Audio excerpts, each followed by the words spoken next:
Shalom. First and foremost, I want to give all praises, honor, and glory to Yahweh, Bahasham, Yahweh Shai, Bahasham, Recha Kodash. Double honors to the elders and the apostles of Great Millstone, and peace and blessings to the elect. And today we're going to go into the book of Nahum, the second chapter. And in this chapter, it deals with a vision of the downfall or the destruction of Nineveh, which was the capital of the Assyrian Empire. Okay, but as we also know with some of these ancient empires, Babylon the Great, which is America today, embodying the spirit of these ancient empires, is also, it has certain parallels. Okay, and it ultimately, in a similar manner as to how these different empires in the past were, how they ruled, right, how they reigned, certain things they practiced, and ultimately how they were brought down, would be applicable to Babylon the Great today, because it embodies that spirit of these ancient empires. So as we go through Nahum the second chapter, right, it deals with, like I mentioned, the judgment against Nineveh, but also the parallels between that and what's going to happen here to Babylon. So that's why sometimes, we might quote certain precepts from the book of Nahum and use it to describe or attribute it to America, okay, because of that parallelism. So there are times when America is known as, spiritual Nineveh. So just like it is spiritually known as Sodom and Egypt as well, as it's mentioned in Revelation, I believe the 11th chapter. So this is the book of Nahum, chapter 2, verse 1, the overthrow of Nineveh. And you can read about this in secular history when you look up fall of Assyria or Assyrian Empire. Yeah, here we go. You already have it here, the Battle of Nineveh in 612. And the Assyrian Empire, if we look it up here, the Assyrian Empire, it's a pretty sizable empire, and it didn't fall overnight, but it fell in sections, right, so to speak. So let me see. I think this might be okay. Yeah. So as you can see, you have down here Babylonia, then you have Assyria, and you have Nineveh, the capital over there. And as we'll read through here, which you can get more information on that as you look it up. But you pretty much had a revolt by Nabopolassar, right, the father of Nebuchadnezzar II, who was an Assyrian, but ended up basically revolting against, the reign of Assyria, and having gained power or, jurisdiction or authority over Babylon. He ended up joining forces with the Medes, okay, which I believe the king of the Medes at the time was Cyaxares, and the Medes had indignation, you could say, against the Assyrians going back years prior, for what they ended up doing and overrunning the Median the Medes, because at one point they were known as city states, right? So the Medes weren't always collective. But let me see if I can find yeah, here it is, Assyrian intervention in Median territories. But basically, due to this, they ended up banding together under I forget the name of the individual. Might have been Cyaxares, but I forget his name. They ended up uniting basically under one rule, and then joining forces with the Babylonians, or the rising Neo-Babylonian empire. They then launched that coalition against Assyria, and this is something that is also written in the book of Tobit.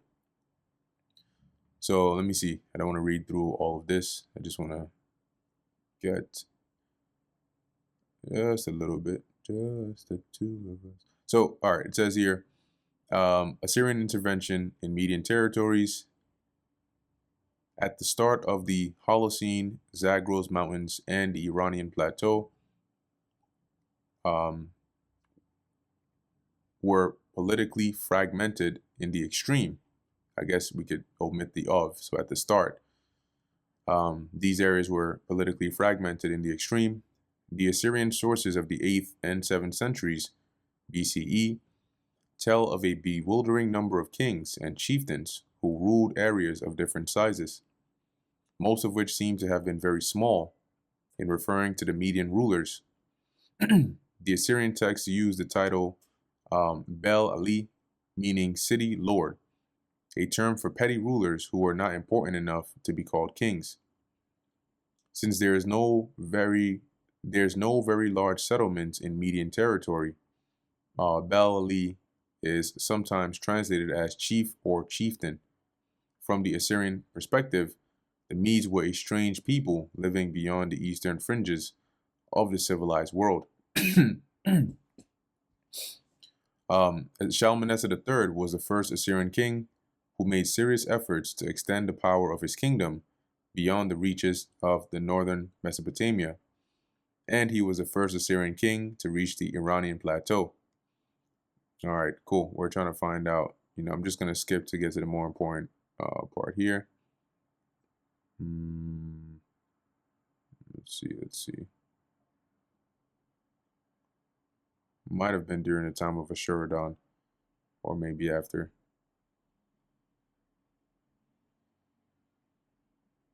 Okay, might be here. Yeah. It says here the earliest Assyrian incursions into the Zagros region seem to have focused mainly on plunder. It is only under the king Tiglath-Pileser III and his successors that the Assyrians attempted to take direct control of Median territory by founding new Assyrian provinces in the western Zagros. They also converted some Median towns to Assyrian centers, renaming them with the prefix Kar, which meant harbor or trading station. Let's see what else. Just going to jump down a bit. All right. Sargon II resumed efforts to strengthen the Assyrian Empire's grip on western Iran even further. This renewed advance was a highly concentrated affair accomplished in just 4 years from 716 to 713 BCE, during which time the Median lands were invaded no fewer than 3 times. Most chiefs who paid tribute in 714 BCE did not do so again in 713, which shows that even when the Assyrian Empire's involvement in the Median territories was at its absolute peak, only a small fraction of the Median chiefs in power established a lasting relationship with the Assyrian conqueror. All right, they're not really showing me the details I'm looking for here. So much superfluous information. Let's see.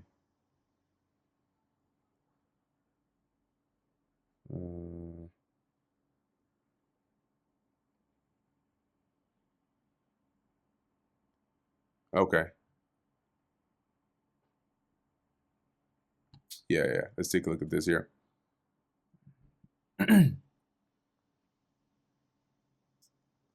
So it says here, Cyaxares probably rose to prominence in this context. He may indeed have fought the Scythians, as Herodotus claims. So from at least when I read this before, I believe that due to at some point the Medians invasion, it caused the Assyrians invasion. It caused the land of the Medes to be overrun by the Scythians, and that led to basically this unification under Cyaxares, as it says here. He may indeed have fought the Scythians, as Herodotus claims, which may have earned him his reputation as a great warrior. Through his victories, Cyaxares gained more and more influence, eventually uniting the Medes and other peoples under his leadership. So, long story short, they didn't have the best relationship with the Assyrians. And as a result, when they realized that the Babylonians were also going against the Assyrians, they basically joined forces with them and went and took them down. So in here, in the rise of the Median kingdom, I believe it goes into that here. From the 10th to the late 7th centuries BCE, the western parts of Media fell under the domination of the vast Neo-Assyrian Empire, which stretched from Cyprus to the west, or in the west, to parts of western Iran in the east, and Egypt and the north of the Arabian Peninsula. During the reign of Sin-Shar-Ishkun, the Assyrian Empire, which had been in a state of constant civil war since 626 BCE, began to unravel. Subject peoples such as the Babylonians, Egyptians, Scythians, Cimmerians, and Arameans quietly ceased to pay tribute to Assyria. Assyrian dominance over the Medes came to an end during the reign of Median king Cyaxares, who, in alliance with the Babylonian king Nabopolassar, attacked and destroyed the strife-riven Neo-Assyrian Empire between 616 and 609 BCE. After the fall of Assyria, a unified Median state became one of the four major powers of the ancient Near East, together with Babylon, Lydia, and Egypt. And that's why when you read in Daniel, the 8th chapter, when it mentions the bear that had 3 ribs in its mouth, the Median state was a mix of Medes, and you also had Persians that were living within that region. And when if you read on down, it'll tell you, matter of fact, I'll read it when I get to it.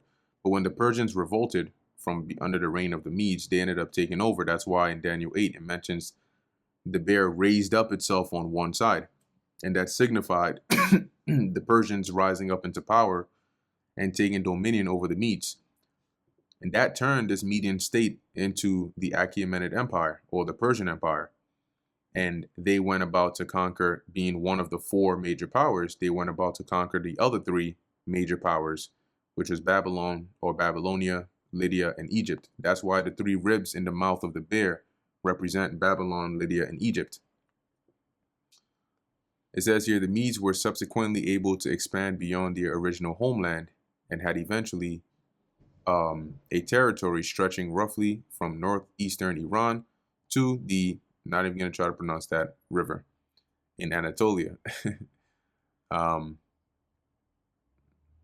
this is basically what I just described, all right, about how Cyrus revolted, being a king of Persia, and took over basically the Median kingdom, and then carried on from there. So going back to Nineveh, which is the focus here,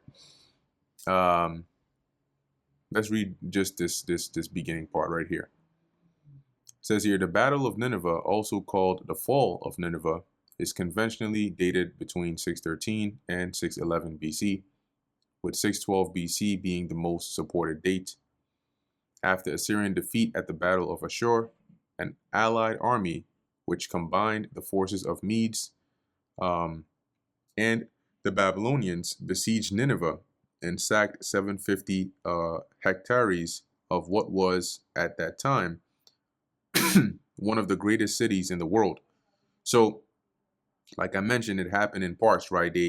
This coalition was going through the Assyrian Empire and basically taking down those strongholds, right? And then I believe there was also a battle known as the Battle of Haran, and then you had the Battle of Nineveh, and then a few other strongholds before eventually they wiped out the Assyrians. So it says here, the fall of Nineveh led to the destruction of the Neo-Assyrian Empire as the dominant state in the ancient Near East.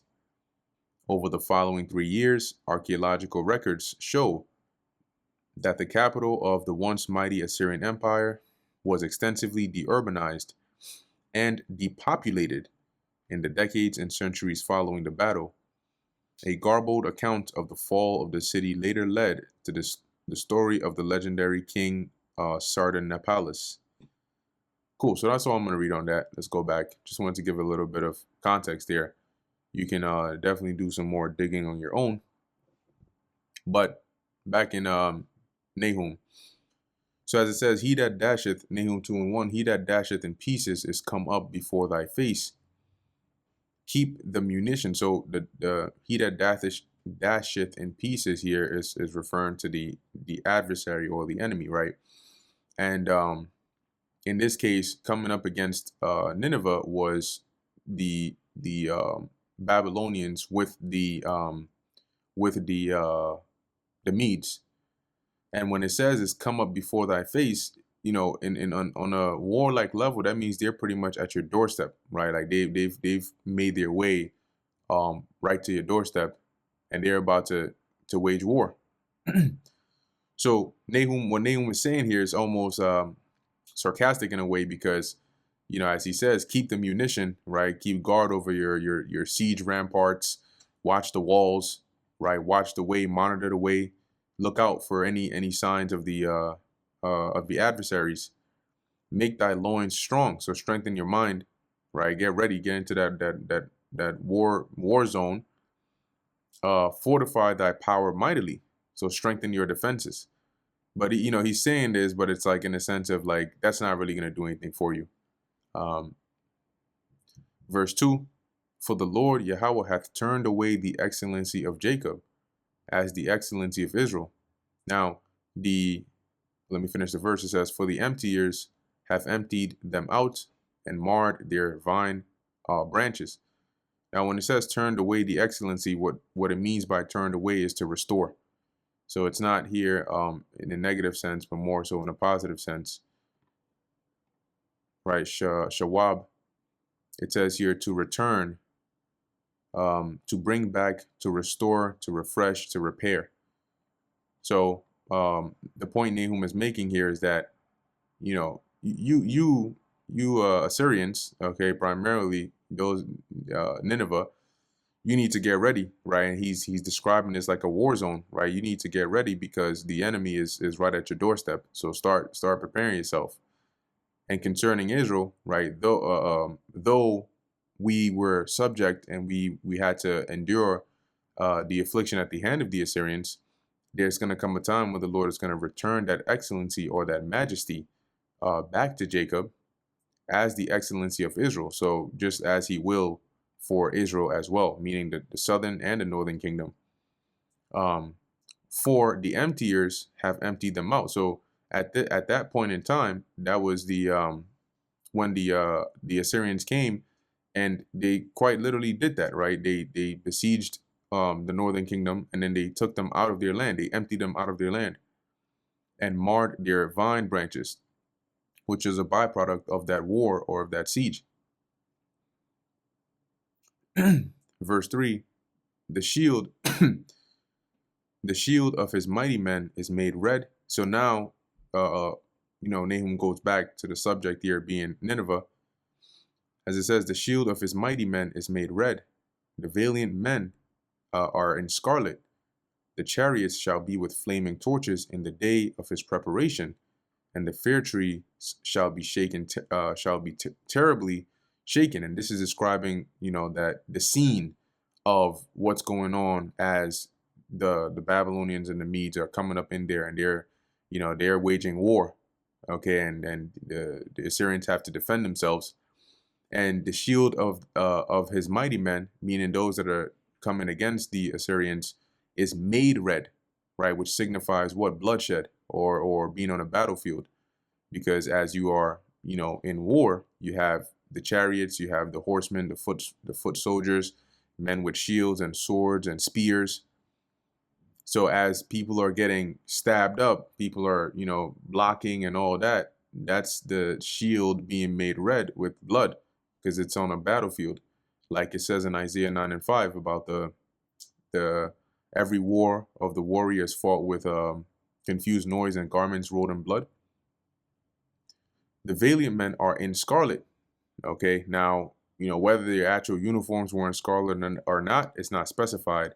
But what can be deduced from here is the garments rolled in blood, right? The blood of war, turning their garments to look scarlet or red.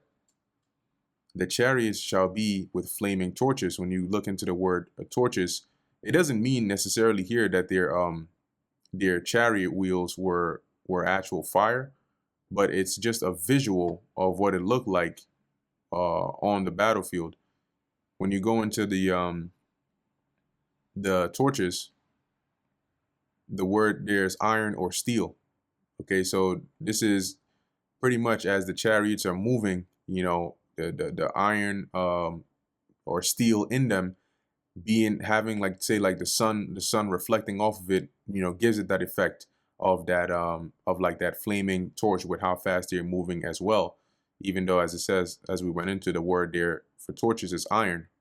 In the day of his preparation, meaning the day they come to attack, and the fair trees shall be terribly shaken.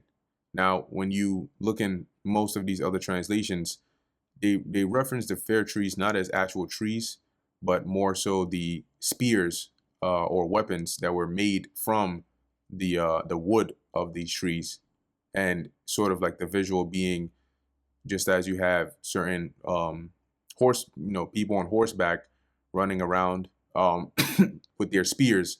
That's the visual that is sort of given here. So not in the sense of an actual tree.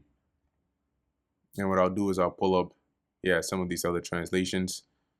NKJV, the shields of his mighty men are made red. The valiant men are in scarlet.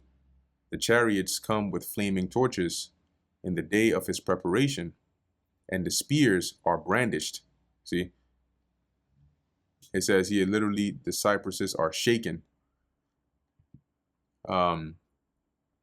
So once again, as I mentioned, you have these parallels, right? Now he's seeing and describing this sort of like violent, destructive, warlike scene as to, as Nineveh is falling, or at least as what it would look like as it is falling. But also we know that this violent kind of like, scene can be applied here when Babylon goes down, because it will be a violent takedown. However, it won't be with olden versions of like chariots and horseback and so on and so forth. It'll be with the modern day equivalent, which would be, missiles and then fire and so on and so forth. Verse 4, it says, the chariots shall rage in the streets. They shall jostle one against another in the broad ways. They shall seem like torches. They shall run like the lightnings. So back at that time, this is like actual chariots, going up in the streets as they're cutting people down, right? They're cutting corners. They're hunting down the people. They're fighting against the men of war. Because remember, what the Babylonians and the Medes did was they besieged Nineveh, and then when they were able to break through the walls, they invaded the city. So with their armies, on horseback or on foot or on chariots, it would look like, this raging, which just signifies, how fast they were moving. Okay, you've seen what a chariot looks like, and I'm talking about the actual horses pulling the little actual chariot thing in the streets. Okay, now a modern day equivalent of this today would be like if you were to see or witness like a street race, right? Or like a police chase or something like that, because today we don't use ancient chariots, right? If I was to pull up ancient chariots, Assyria. Now you may go downtown to Manhattan or something and you'll see they may have some services that look similar to that. But back then, they weren't using these chariots as for like excursions or for sightseeing. These chariots were their means of like transportation, in most settings, because it was an advancement actually back then, the actual invention of the wheel and then placing it there and having this sort of contraption here. It was an actual advancement, and they would use that in war and in, as like a means of transportation. Today we use cars, right? So what the equivalent of seeing, actual ancient chariots running around in the streets, here, they whipping the horse is running even faster. They're cutting the right corner, they're cutting the left corner, they're throwing spears at people, they're stabbing people off the chariots as they're going. Today, this would be like if, and I'm sure you've probably seen it as you're even driving or you're watching something like Fast and Furious, and you're seeing, say, like the modern day chariots, which would be like a car, just actually swerving through traffic and all of that. That's what this scene would look like, happening, like if it was happening today, right? It would look like you see, the different cars on maybe like a highway, just like zooming one past another. As it says here, right, they shall jostle one against another. And when you go into some of the words here, it gives you like a clearer visual of that. So once again, just drawing like the parallels between what this looked like when it happened back then to ancient Nineveh, and how a modernized version of this would look, because we know that these judgments, at least, that occurred to Nineveh, will happen to Babylon. Obviously, not with people on horseback, but with missiles and fighter jets and so on and so forth. So going into some of these words, right? We know chariots, right? The vehicles, and as it says, shall rage in the streets. They shall jostle one against another in the broad ways. And I'm painting that modern day picture for you, so you can get a visual of what this would have looked like if they were using cars instead of ancient horseback chariots. But as it says, the word jostle, it says to run, to rush about, to run to be eager, right? Roving, longing, rush out, to rush back and forth, right? It says here in the broad ways, which is what? A broad, open place or plaza. So today that would look like a highway, right? Back then that was like the actual city paths, in the streets that the invading armies were running through. But today it would look like it was a highway. Okay, as it says, they shall seem like torches, they shall run like the lightnings, which was symbolic or metaphorical or poetic wording for how fast they were moving. So verse 5, it says here, he shall recount his worthiness, they shall stumble in their walk, they shall make haste to the wall thereof, and the defense shall be prepared. Now, what this is referring to is, as they're being invaded, they're gonna call for their generals, their armies, right? But there's gonna be chaos. There's gonna be panic that is ensuing. So as it says, he shall recount his worthiness as he tries to assemble, men and troops and so on. They shall stumble in their walk. So they're gonna be tripping. All right, they're gonna be messed up all over the place, because it's a lot is gonna be going on. It says that they shall make haste to the wall thereof, right, to go and defend the wall, to try and stop the enemy from breaking in, and the defense shall be prepared. So to make this a bit clearer, let's read this in the NLT. The king shouts to his officers, they stumble in their haste, rushing to the walls to set up their defenses. NIV, Nineveh summons her picked troops, yet they stumble on their way, they dash to the city wall, the protective shield is put in place. See, now, when the Lord begins to bring judgment upon the modern day Nineveh, okay, you'll see similar things, right? When this war starts, when ultimately when Yahushua comes back, they're gonna be scrambling. They're gonna be scrambling, pulling out their different technologies, trying to set up their defenses. Getting in these fighter jets, trying to do everything they can to defend themselves, just like ancient Nineveh did, but it will be to no avail. Verse 6, the gates of the rivers shall be opened, and the palace shall be dissolved, right? So back then, their defenses, right, their gates eventually were breached. And as it says, the palace, which represents their power, because Nineveh, once again, was the capital, shall be dissolved. So it was broken down. And as we read in the secular history, that's what led to the actual fall of the Assyrian Empire.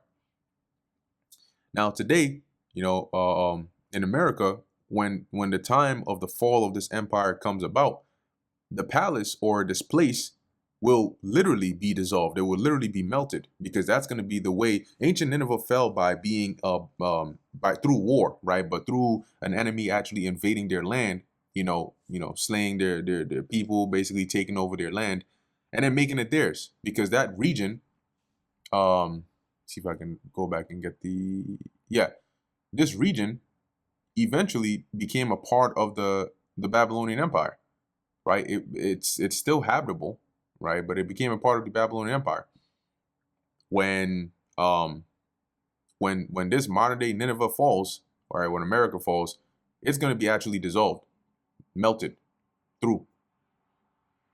All right. Verse 7, and Hozab shall be led away captive. She shall be brought up, and her maids shall lead her as with the voice of doves. Now, there are a couple of, ways that this Hozab, or this verse, is interpreted or looked at.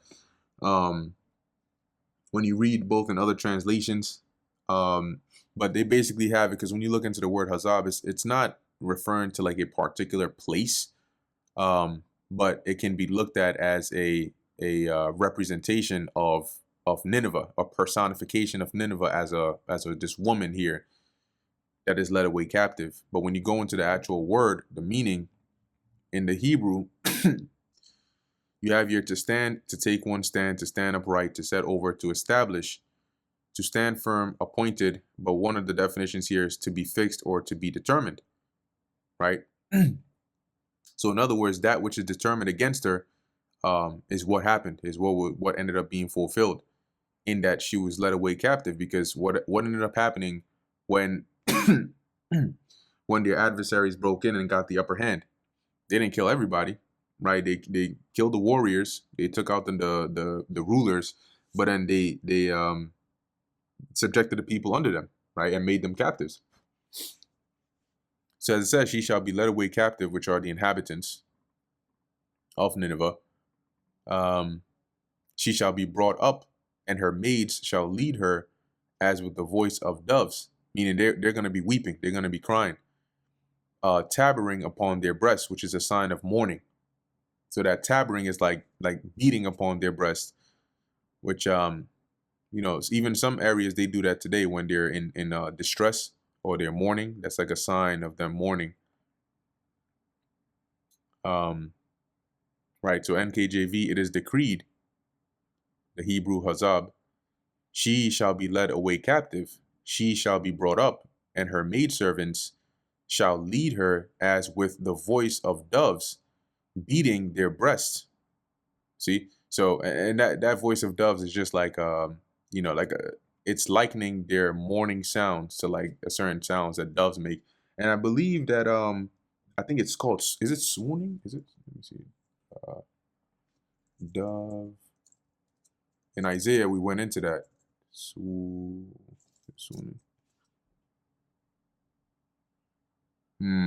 Okay, so maybe it's not swooning, but there's a certain term, a certain sound that doves make. And I believe Hezekiah was when he was recounting how it was, what his experience was like when the Lord first told him that he wasn't going to make it, because he had that terminal illness and he was going to die. And he was recounting how, at first he was in distress and he was crying and mourning and weeping, and he used one of those analogies there. So I believe it was, one of the chapters in the book of Isaiah, we went into that and related that example and why it compared it to those animals because of the sounds that they were making. So this just represents them being in a state of mourning, crying, distress, as it says, beating their breasts. Verse 8, but Nineveh is of old like a pool of water, yet they shall flee. They shall flee away. Stand, stand, shall they cry, but none shall look back. Yeah, because as it's being taken over, you're going to have people that are going to be running. You're going to have even troops that are going to be abandoning their posts. One example that comes to mind is what happened when Zedekiah, at the fall of the southern kingdom, when the Babylonians came, Zedekiah tried to flee. And when he ended up getting surrounded and caught by the Babylonian troops, his men left him. right? They scattered every which way. So eventually it was going to get to a point where they would realize that this place isn't going to stand. Their troops, their soldiers, the inhabitants would realize, yeah, this city ain't going to stand. And so what would happen? They would flee, right? Stand, stay and defend. But shall they cry, but none shall look back. Everybody's going to try to save their own lives. Now the Nineveh being old like a pool of water. When you look at some of these translations, they have it as like a NKJV is as though Nineveh was of old like a pool of water. Now they flee away. NLT has it as Nineveh is like a leaking water reservoir, or in other words, circling the drain. The people are slipping away. Stop, stop, someone shouts, but no one even looks back. What's interesting, though, is that this was even told, because I mentioned this earlier. When we go to the book of Tobit, I believe it might be the 14th chapter, Tobit ends up warning his son Tobias about this. And he even tells his son, but he tells his son, I mean, long before this happens, to flee out of that region, right? And I'm going to read it here. This is Tobit chapter 14, verse 1. So Tobit made an end of praising God, and he was 58 years old when he lost his sight, which was restored to him after 8 years. Damn. And he gave alms, and he increased in the fear of the Lord God, and praised him. And when he was very aged, he called his son and the sons of his son, so his sons and his grandsons, and said to him, My son, take thy children, for behold, I am aged, and am ready to depart out of this life. Go into Media, my son, for I surely believe those things which Jonas the prophet spake of Nineveh, that it shall be overthrown, and that for a time peace rather shall be in Media.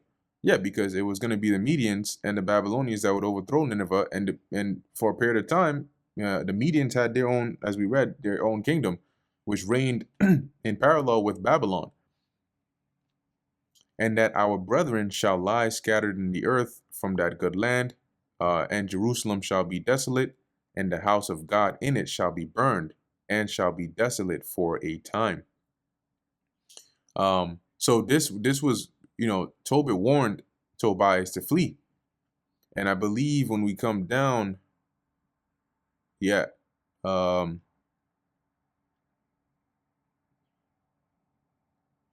me see.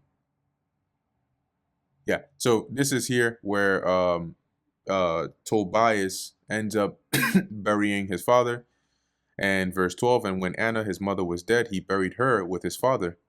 But Tobias departed with his wife and children to Ecbatane, to Raguel, his father-in-law, where he became old with honor, and he was buried with and he buried his father and mother-in-law honorably, and he inherited their substance and his father Tobit's. So Tobias, he was rich. And he died in Ecbatane in Media, being 107 and 20 years old. But before he died, he heard of the destruction of Nineveh, which was taken by Nebuchadnezzar and Ahasuerus, and before his death, he rejoiced over Nineveh. Now, this Nebuchadnezzar is just worded that way because of the Greek transliteration or translation. But this is referring to Nabopolassar in secular history, and this Ahasuerus is referring to Cyaxares, because they were the two, right? The Babylonians and the Medes, as we read, that took down Nineveh. So Tobias was alive and heard about that, okay, before he died, as we're reading here in Nahum, who also prophesied about that. So anyway, back in Nahum chapter 2, and the thing with, say, like Nahum the second chapter is, it's not really a difficult chapter per se. It's just written in a very poetic and metaphorical wording. Plus the fact that it's in Old English doesn't make it any much easier. But when you understand the overall message that is being relayed here, you get the point, right? So as he continues here, describing the downfall of Nineveh, verse where are we at? Yeah, verse 9. Take ye the spoil of silver, take the spoil of gold, for there is none end of the store, and glory out of all the pleasant furniture. See, so they're taking over the land, they're taking over the prison, right? They're taking over the land. They're cutting down the people. Nineveh is falling, and here this is basically like narrating the what the adversaries who are coming against Nineveh would do, right? Which is to take the spoil, right? The silver, the gold, the riches. As it says, there is none end of the store and glory out of the pleasant furniture, meaning that they amassed a lot of wealth. So by taking them down, you had access to all of this. And similarly, when Babylon goes down, we're gonna take those spoils. Okay, we're gonna take those spoils. In fact, it mentions that, I believe, in the book of Job. Is it 20? Because we know Babylon is linked with Esau Edom, so the fall of Babylon is synonymous with the fall of Esau Edom. Yeah, here it is. Job 20 and 15. He hath swallowed down riches, and he shall vomit them up again. God shall cast them out of his belly. So all the riches, the reason these elites are known as some of the richest, the rich banking families, yada yada, a lot of their wealth is gained through deception, right, and wickedness. But those riches that they swallowed down or amassed is going to be taken from them. That's them vomiting it up, them giving it out of their control again. It's going to be taken from them, and guess who's going to be given into? In the book of Isaiah, it tells you that we are going to boast in the glory of the Gentiles, right? The forces of the Gentiles, meaning their riches, will be brought onto us, right?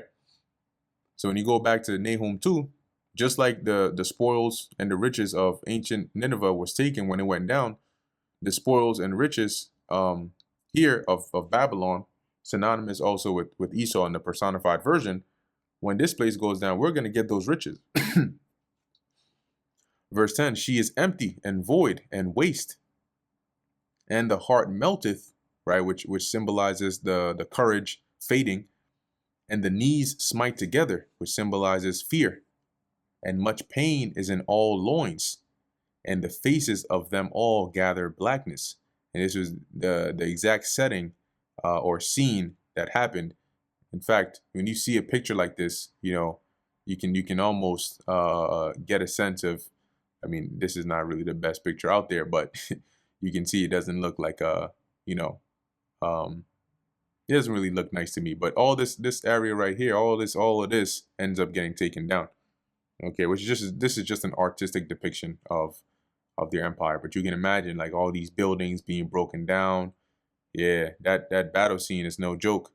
And people are going to see that now, except the emptiness that's going to happen into this place is going to be actual bare emptiness. We're not talking abandoned buildings, half broken down buildings, partially burned buildings. We're talking about a lake of fire emptiness. Anyway, reading this again, as it says, and the heart melteth, right? So the people were afraid, as we read above, they fled. They most were killed, some fled, and the knees smite together. Now, when when your knees smite together, that's a representation of you being afraid, right? Or you have a high adrenaline rush. So I looked this up, right, on a biological level. I said, why does fear cause your legs to shake? It says here, fear causing leg shaking, or fear causes leg shaking because it triggers a surge of stress hormones, primarily adrenaline, also known as epinephrine, as part of the body's fight or flight response. This hormone prepares your muscles for intense action, increasing blood flow and energy, but the rapid influx of blood and energy can lead to muscle twitching, resulting in a shaking feeling. So in this case, it wasn't much of a fight, but more of a flight. What I mean by that is that the heart melting and the knees smiting together is just representing the great fear and pain and distress that faces gathering blackness represents them being distressed or being afraid. And similarly, once again, that's going to happen to this place. All right, this um, modern day Nineveh, when it gets emptied. Okay, except it won't be by the it won't be by Nabopolassar and Cyaxares.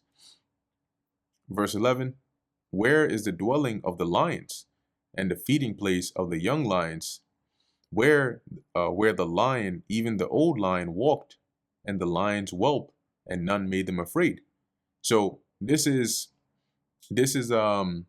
it's kind of like how Isaiah in Isaiah 47 mentions um concerning Babylon, stand now with thine enchantments, if so be thou mayest prosper. He doesn't actually mean that if you were to use your witchcrafts, you would actually prosper, but it's just like a um you know they're saying that almost sarcastically. Like I believe in the book of Jeremiah, it mentions that where is the hammer of the earth. So what this is saying is that this place that was once known or likened onto a lion's den, right, because they were fierce and they were known for conquering a lot of people in a very brutal manner. It was likened, Nineveh was likened, or Assyria was likened onto a dwelling of lions, right? As it says, the feeding place of young lions, where the lion, even the old, walked, and the lions whelped, and none made them afraid, because they were the top superpower at the time. So they were the dominant power. They made others afraid. But now, where is all that? Because now they've been taken down. Right? I'm gonna look this up in the NLT. Where now is that great Nineveh, that den filled with young lions? It was a place where people, like lions and their cubs, walked freely without fear. The lion did tear in pieces enough for his whelps, and strangled for his lionesses, and filled his holes with prey, his holes being the dens, and his dens with raven. And this is signifying them conquering much, right, and bringing in much spoils for the benefit of their people, right, and obviously the distress of their enemies. So that's what it likens Nineveh to, like this lion den or lion's den, with these ferocious, vicious young lions that would conquer and bringing the pieces and food and all that, which would be likened onto them having incursions and campaigns into different regions, taking over and conquering different lands, and bringing in the spoils and the slaves and the captives and all that back. Let's look at that also in the NLT. The lion tore up meat for his cubs and strangled prey for his mate. He filled his den with prey, his caverns with his plunder. Verse 13, behold, I am against thee, saith the Lord of hosts. Right, so this, once again, and there are other precepts that mention this, right? Because when this place goes down, just as Nahum mockingly said this about ancient Nineveh, when America goes down, or Babylon goes down, I'm talking about the modern day Babylon, which is America. You got to clarify that. When it goes down, it's going to be that same sentiment, right? Like, once again, let me actually see if I can find that hammer of the earth. Or there's also one, I think, in Isaiah. How is he cut down, which did weaken the nations? But yeah, this is a good one. Let me also see if I can find that weaken the nations, or it might be in the same chapter. Let's see. Nope, it's Isaiah 14. Yep. I'm gonna read this and I'll read Jeremiah 50. But it's the same sentiment that's echoed in these verses, right, at the fall of Babylon, where it's like, how is it that this great nation that did all these things has now been brought down? So Isaiah 14 and 12, how art thou fallen from heaven, O Lucifer, son of the morning? How art thou cut down to the ground, which didst weaken the nations? See, so you were, known for being in this top position, but how have you been brought down? Just like everybody else. I thought you were never going to go down. Jeremiah 50, how is the hammer of the whole earth cut asunder and broken? How is Babylon become a desolation among the nations? So similarly, as once again Nahum said mockingly concerning Nineveh, the same will be said about Babylon when it goes down. Verse 13, behold, I am against thee, saith the Lord of hosts, and I will burn her chariots in the smoke, and the sword shall devour thy young lions, which is their young men, right? Their men of war, their inhabitants. And I will cut off thy prey from the earth, and the voice of thy messengers shall no more be heard, which signifies basically back then how the Lord used the Babylonians and used the Medes to do this, right? To cut off their rulers, cut off their people, basically bring down their kingdom. And in this time, how the Lord is going to use these different nations, right, during this war to bring down this place, right? And when he mentions burning her chariots in the smoke, in this time it will be literal, right? Like we're talking about, real hot fire.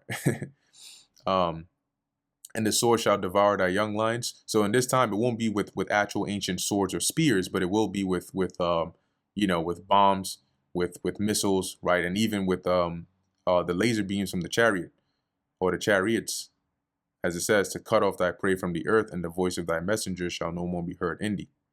And that brings us to the end of the book of Nahum, the 2nd chapter. So as I mentioned, right, this was a vision really of the scene of that battle, right, or that downfall, that destruction of Nineveh. But as we went through, you could see the parallels between how ancient Nineveh, being known for its position of supremacy at the time, and how eventually it went down and it was destroyed.